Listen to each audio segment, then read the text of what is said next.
వి gold trusted gold buyers తాకట్టులో ఉన్న బంగారాన్ని విడిపించి ఈ రోజు ఉన్న మార్కెట్ ధరకే కొనబడును. మరిన్ని వివరాలకు సంప్రదించండి 7710 పూర్తిగా విద్య, వైద్యం, వ్యవసాయం ఈ మూడు రంగాల్లో కూడా ప్రత్యేకమైన కార్యక్రమాలు రూపొందించడమే కాదు, ఈ రాష్ట్రంలో పేదరికాన్ని నిర్మూలించాలని చెప్పి కొన్ని కార్యక్రమాలు చేయడం, ప్రజలకు ప్రభుత్వ తాలూకు సేవలు దగ్గర చేరువలో ఉండాలని చెప్పి సచివాలయ వ్యవస్థ తీసుకురావడం, ఇట్లా అనేక గొప్ప కార్యక్రమాలు స్థిరస్థాయిగా ఉండిపోయినవి చేయడం జరిగింది. అలాగే రాష్ట్రాలు పరిపాలనకి కష్టంగా ఉందని రాష్ట్రాలని 26 రాష్ట్రాలుగా తీర్చిదిద్దడం, 20 రాష్ట్రాలు అయిన తర్వాత ప్రతి రాష్ట్రానికి ఒక హాస్పిటల్ ఉండాలి. ప్రతి జిల్లాకి రాష్ట్రంలో మరి 26 జిల్లాలు కూడా ప్రతి జిల్లాకి ఒక హాస్పిటల్ ఉండాలి.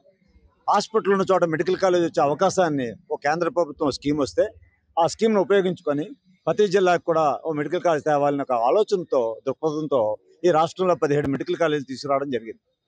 17 మెడికల్ కాలేజీలో 7 పూర్తి చేయడం జరిగింది. ఒక 10 మెడికల్ కాలేజీలు ఒక 80%, 90% పూర్తయి ఆ స్టేజ్లో ఉన్నాయి. అవి పూర్తి కావాలంటే ఒక మెడికల్ కాలేజీకి 500 కోట్లు అవసరం పడింది. అంటే సుమారు 5,000 కోట్లు ఖర్చు పెడితే ఈ 10 మెడికల్ కాలేజీలు కూడా కార్యరూపం దాల్చి ప్రజలకు వినియోగంలోకి వచ్చే అవకాశం ఉంది.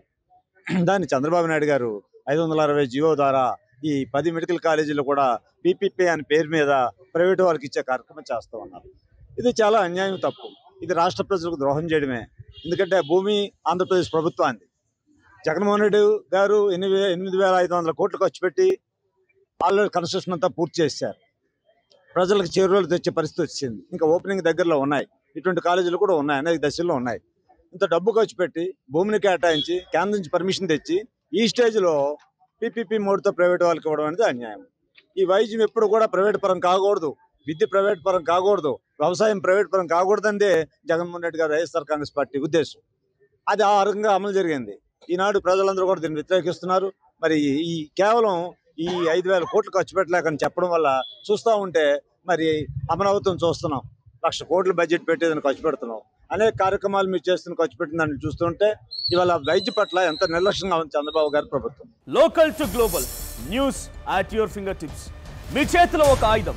డౌన్లోడ్ రా TV app. Media legend Ravi Prakash is back.